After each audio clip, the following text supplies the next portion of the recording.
बिस्मिल्लाहिर्रहमानिर्रहीम। अस्सलाम वालेकुम स्टूडेंट्स, आज हम डिस्कस करने जा रहे हैं 21 से, ठीक है, एमसीक्यूज जो हमारी सीरीज जारी है डायनामिक्स के अबाउट, ठीक है, उसे हम कंटिन्यू करेंगे। और बाकी तमाम तर जो एमसीक्यूज हैं मेजरमेंट से रिलेटेड, काइनेमेटिक्स से रिलेटेड, उन तमाम वीडियोस का लिंक जो है वो आपको इस वीडियो के डिस्क्रिप्शन बॉक्स में मिल जाएगा, ठीक है। अगर वो आप देखना चाहते हैं तो वहाँ से जाके देख सकते हैं।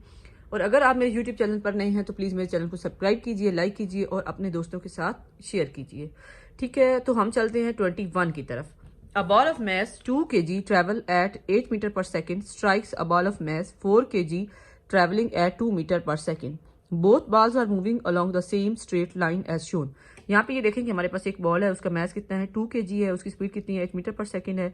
दूसरी बॉल है, उसका मैस कितना है 4 kg और उसकी स्पीड कितनी है 2 मीटर पर सेकेंड। दोनों एक ही डायरेक्शन में जा रही हैं।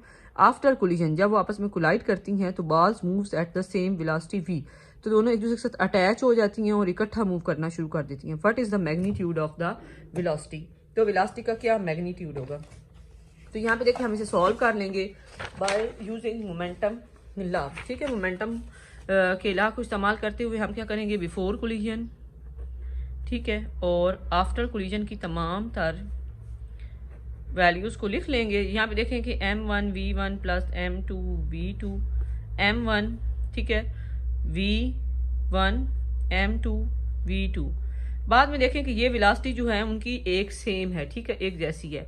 तो ये हम कॉमन कर लेंगे, m1 v लिखेंगे और यहाँ पे भी m2 v लिखेंगे। और ये बात आप लोगों ने, ये आपके पास ये केस जो है आपकी बुक में भी मौजूद है, न्यूमेरिकल है, कॉमन वेलोसिटी वाला, ठीक है। तो आपने इसको समझ लेना है, मैंने आपको समझाने के लिए थोड़ा डिटेल में कर दिया है, ठीक है। और इस साइड वो हमारे पास सेम रहेगी, m1 v1 plus m2 v2। अब हम क्या करते हैं कि हमारे पास जो वैल्यूज़ हैं, यहाँ पे देखें कि 2 मैस है, ठीक है, वेलोसिटी कितनी है 8 है, इधर मैस कितना है 4 है, वेलोसिटी कितनी है 2 है।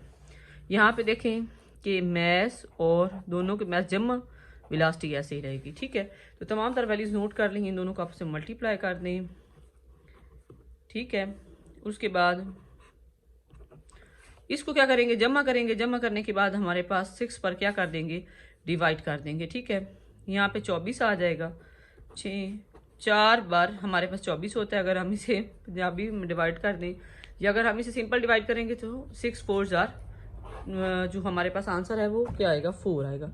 तो 4 मीटर पर सेकेंड हमारे पास क्या है, इसका करेक्ट ऑप्शन है। उसके बाद हमारे पास है 22 two equal masses travelling towards each other on a frictionless air track a speed of 60 centimeter per second and 40 centimeter per second they stack together, ठीक है। वही सेम चीज़ है, ठीक है, बस सिनेरियो चेंज करती है कि हमारे पास ये देखें कि 2 मैसेज हैं, ठीक है। उसने कहा है कि बस दोनों मैसेज मूव कर रहे हैं, एक स्पीड कितनी है 60 सेंटीमीटर, इसकी कितनी है 40 सेंटीमीटर, ये एक दूसरे की तरफ मूव कर रहे हैं। थोड़ी देर बाद क्या होता है कि आपस में टकराते हैं और जुड़ जाते हैं, ठीक है। तो जुड़ने के बाद वो कहता है कि अब आप इसकी स्पीड फाइंड करें, तो बिल्कुल सेम होगा, लेकिन यहाँ पे हमने प्लस का निशान लगाया था, बाकी यहाँ तक फार्मूला सारा सेम रहेगा। अब यहाँ पे क्या लगेगा, नेगेटिव का। पहले वो एक ही लाइन में इस तरह से जा रहे थे, अब ये एक दूसरे की तरफ जा रहे हैं, तो इस वजह से वेलोसिटीज क्या हो जाएंगी, माइनस हो जाएंगी। अब दोबारा से स्टार्ट करते हैं, यही फार्मूला लिखेंगे, लेकिन कैसे लिखेंगे, माइनस के साथ लिखेंगे, ठीक है, v, ठीक है। यहाँ पर हमारे पास मैसेज की वैल्यूज दी नहीं गई, सिर्फ वेलोसिटी दी गई है। m को m लिखना है और v कितनी है 60 है प्लस m ये 40 है, m प्लस m आ जाएगा, ठीक है। तो इस तरह से आप इसे 40 जाए तो कितना बचता है 20, ठीक है। 20 को 2 पर डिवाइड कर दें तो हमारे पास आंसर आएगा 10। कितना आएगा 10, मैंने प्लस कर दिया था तो माइनस करना है। तो यहाँ पे हमारे पास वेलोसिटी कितनी आएगी 10 मीटर पर सेंटीमीटर पर सेकेंड। क्यों सेंटीमीटर आएगा, क्योंकि इसके साथ सेंटीमीटर दिया हुआ है, तो आपने उसे यूनिट में रहने देना है। A force of 54 Newton pushes 2 touching blocks of the mass 6 kg से, ये वाला जो केस है ये बहुत इंपॉर्टेंट है। ये MSc में इवन बिल्कुल स्टार्ट में जो वहाँ पे जाके वो टेस्ट होते हैं, ठीक है, 10-10 नंबर के, और इनका एग्जाम्स में भी मार्क्स एंटर होते हैं, तो वहाँ पे इस तरह के MCQs भी शॉर्ट क्वेश्चन आए होते हैं 5-5 नंबर के। किस तरह से 2 ब्लॉक हैं वो अटैच हैं, ठीक है, तो एक दूसरे पे फोर्स इंसर्ट कर रहे हैं, तो आप बताएं कि उनका आंसर क्या होगा। तो आपने यहाँ पे मतलब FSC में होते हुए कि ये चीज़ समझ लेनी है, और इवन कि ये हर किस्म के एग्जाम्स के लिए इम्पॉर्टेंट है। A force of 54 Newton pushes, ठीक है। ये हमारे पास दो ब्लॉक्स हैं, एक बड़ा ब्लॉक है उसका मास कितना है 6 kg, छोटे ब्लॉक का कितना है 2 kg। ये इसको पुश कर रहा है कितनी फोर्स के साथ 54 न्यूटन के साथ। और हमारे पास क्या along a flat surface the frictional force between the blocks and the surface is 6 Newton. तो हमारे पास यहाँ पे देखें कि ये छोटा ब्लॉक है और इसके दरमियान जो फ्रिक्शन की फोर्स है, ठीक है, जब ये इस फर्श पे या कोई भी चीज़ है जिसके ऊपर ये मूव कर रहे हैं, ठीक है, तो उस पर फ्रिक्शनल फोर्स कितनी है 6 न्यूटन है। What is the magnitude of the resultant force on the 6 kg mass. हमारे पास ये मैस इस पे 54 न्यूटन फोर्स लगा रहा है, तो इसके बदले में जो रिएक्शन फोर्स होगी 2 kg की तरफ से कितनी होगी। तो हम क्या करेंगे, सबसे पहले हम नेट फोर्स निकाल लेते हैं ताकि हम इसका एक्सेलरेशन फाइंड कर सकें, ठीक है। तो हमारे पास नेट फोर्स कितनी है 54 माइनस क्या करेंगे 54 माइनस कितनी है frictional force 6। Net force on mass, mass कितना है टोटल हमारे पास, यहाँ पे हम मैस लिख लेंगे, कितना मैस है हमारे पास 6 + 2, ये 6 + 2, ठीक है। तो हमारे पास आंसर आएगा 54 में से 6 गया, ठीक है, इन दोनों को, तो ये हमारे पास आएगा 48। नेट फोर्स इन दोनों मैसेज पे कितनी इकट्ठी फोर्स जो लग रही है एफ, वो कितनी है 48 हमने निकाल ली।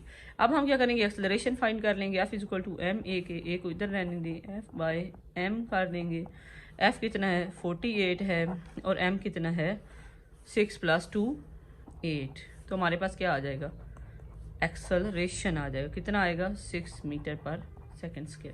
अब हमने फाइंड करनी है फोर्स, वो फोर्स जो ये ब्लॉक स्मॉल ब्लॉक इस बड़े ब्लॉक पर लगा रहा है, तो वो हम निकाल लेंगे, बहुत आसानी से निकाल आएगी। एफ इक्वल है एम ए के बड़े मैस का कितना मैस है 6 है और इसका एक्सेलरेशन कितना आया 636, हमारे पास ये जी आ गई फोर्स। तो यहाँ पे हमारे पास जो ठीक ऑप्शन है वो 36 है। नेक्स्ट क्वेश्चन जो है वो बड़ा ही आसान है, हमारे पास है कि डायग्राम में शो किया गया किस तरह के दो ट्रॉलीज हैं, एक एक्स है एक वाई है। जो एक्स वाली ट्रॉली है उसका मैस इससे 2s है, ठीक है। The diagram shows 2 trolleys X and Y, the stationary दोनों रेस्ट पर हैं, ठीक है, connected by an extended elastic cord, ठीक है। The mass of the X is 2s than Y, इसका जो मैस है वो वाई से ज्यादा है। The trolleys are released at the same instant, इनको न दोनों को जिस चीज से भी इन्हें रोका हुआ था छोड़ दिया, ठीक है। They move towards each other and stick on impact, ये दोनों आपस में क्या हो जाते हैं जुड़ जाते हैं, ठीक है। Just before the collision the speed of x is 20 cm/s, हमें स्पीड की वैल्यू की जरूरत नहीं पड़ेगी इसको सॉल्व करने के लिए। What is the speed of the Y after collision. अब यहाँ पे देखें ये केस अब हम इसी वीडियो में तीसरी बार करने जा रहे हैं कि हमारे पास दो ट्रॉलीज हैं और उन दोनों पहले रेस्ट पर हैं। तो बिफोर वाला जो हमारे पास यहाँ पे देखें यही वाला कॉमन वेलोसिटी वाला फार्मूला इस्तेमाल होगा, ठीक है। यहाँ पे देखें कि पहले तो हम प्लस माइनस को देख रहे थे क्योंकि हमारे पास वैल्यूज थी, अब हमारे पास वैल्यूज नहीं है, तो यहाँ पे हमारे पास ये प्लस माइनस का केस होगा ही नहीं क्योंकि ये दोनों जीरो है, ये भी जीरो वेलोसिटी है, ये वेलोसिटी भी जीरो है। अब हमारे पास ये वाली साइड बच गई है, आप ऐसा समझ लें कि 0 इक्वल है m1 + m2 × v। उसने हमें कहा है v फाइंड करें। अब हमारे पास v के साथ जो कुछ है हम दूसरी साइड पे डिवाइड कर देंगे, m2 इक्वल है v के, तो यहाँ पे हमारे पास v क्या हो जाएगा 0 हो जाएगा, तो ये बहुत आसान हो जाएगा। तो वेलोसिटी हमारे पास क्या है 0 है, A option is correct option. तो 24/5 हमारे पास है। The diagram shows 3 forces acting on the center of gravity g of body which was initially at rest। अब यहाँ पे देखें कि आपने डायग्राम को देखना है और आपने खुद ही आंसर यहाँ से बता देना, इसको सॉल्व करने की जरूरत नहीं है कि हमारे पास इस साइड पे इस पे 50 न्यूटन फोर्स लग रही है और इस साइड पे हमारे पास जो कॉमन फोर्सेज है वो 40 न्यूटन की लग रही हैं। तो वो कहता है कि आप बताएं कि एक्स की तरफ जाएगा या नहीं जाएगा। यहाँ पे देखिए later 10 newton force is apply to G in the direction G X. तो हमारे पास जो 10 न्यूटन फोर्स है, क्योंकि ये 50 जो है ये इन दोनों फोर्सेस के साथ क्या हो जाएगा कैंसिल हो जाएगा, तो जो 10 न्यूटन फोर्स है वो से किसकी तरफ ले जाएगी जी एक्स की तरफ। तो it accelerate in the direction of G X, इसकी वजह भी नीचे दी गई है न्यूटन लॉ के अकॉर्डिंग, ठीक है। तो आप इसको यहाँ से नोट डाउन कर सकते हैं।